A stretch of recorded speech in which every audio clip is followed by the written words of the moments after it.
শনিবার সূর্যাস্তের আগেই বুলডোজার দিয়ে গুড়িয়ে দেওয়া হয়েছে অন্তত ৬টি বাড়ি। খানা তল্লাশি হয়েছে আরও শখানেক ঠিকানায়। ভারত নিয়ন্ত্রিত কাশ্মীরে বিভিন্ন অপরাধী দলের সাথে সক্রিয় আছেন এমন ১৪ জনকে ২৪ ঘণ্টার নোটিশে চিহ্নিত করা গেলেও পেহেলগামে পর্যটকদের ওপর হামলায় জড়িত একজন অপরাধীকেও আটক করতে পারেনি ভারতীয় আইনশৃঙ্খলা রক্ষাকারী বাহিনী।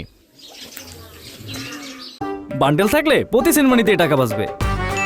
বিকাশ সেনমানি বান্ডেল কিনে জিতুন প্রতি লেনদেনে। শনিবারও সীমান্তের নিয়ন্ত্রণ রেখায় ভারত ও পাকিস্তানের মধ্যে গোলাগুলির খবর পাওয়া গেছে। দৃশ্যমান অগ্রগতি না হওয়ায় পেহেলগাম হামলার তদন্তের ভার নিয়েছে ন্যাশনাল ইনভেস্টিগেশন এজেন্সি NIA।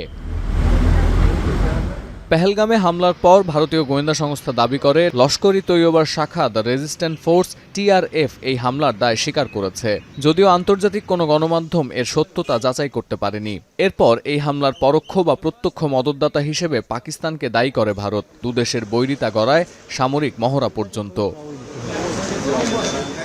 ভারতীয় গণমাধ্যমে রেজিস্ট্যান্স ফ্রন্টের দায় স্বীকারের খবর প্রকাশের ৪ দিন পেরিয়ে গেলেও সংগঠনটির কোনো সদস্যকে গ্রেপ্তার করতে না পারায় হামলার ঘটনায় তাদের সম্পৃক্ততা নিয়ে বিভিন্ন মহলে দেখা দেয় নানা প্রশ্ন।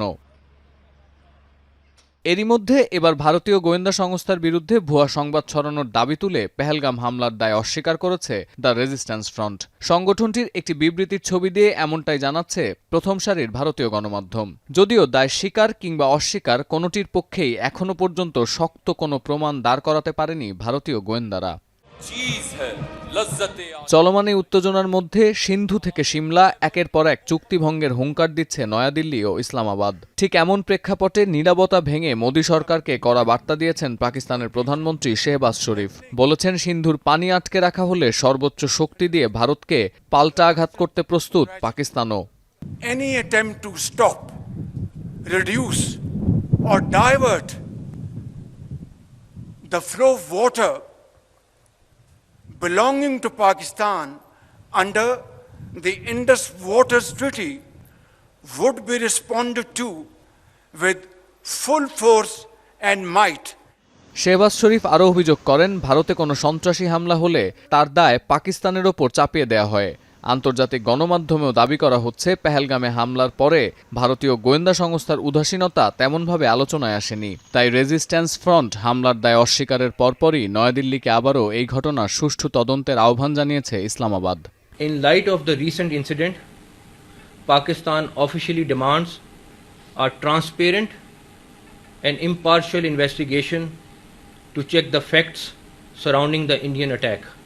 এদিকে সিন্ধুর পানি চুক্তি স্থগিত নিয়ে মন্তব্যের জেরে ক্ষমতাসীন PPPর চেয়ারম্যান বিলাওয়াল ভুট্টোর মানসিক চিকিৎসা প্রয়োজন বলে কটাক্ষ করেছেন ভারতের জ্বালানি মন্ত্রী হরদীপ সিং পুরী। শুধু তাই নয়, পূর্ব ঘোষণা ছাড়া সিন্ধুর উপনদী ঝিলমের পানি ছেড়ে দিয়েছে ভারত। এর জেরে মাঝারি ধরনের বন্যার কবলে পড়েছে পাকিস্তান নিয়ন্ত্রিত কাশ্মীরের একাংশ।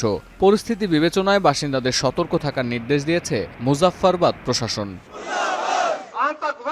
অন্যদিকে কাশ্মীরে পর্যটক নিহতের ঘটনার প্রতিবাদে ভারতের নয়াদিল্লি, শিলিগুড়ি, পশ্চিমবঙ্গের বিভিন্ন প্রান্ত ছাড়াও বিক্ষোভ হয়েছে নেপাল ও অস্ট্রেলিয়ায়। নেপালে সমাবেশ হয়েছে পাকিস্তান দূতাবাসের সামনে। পেহেলগামে হামলায় নেপালি এক পর্যটক নিহতের ঘটনায় সরকারের কাছে বিচার চেয়েছেন জনতা।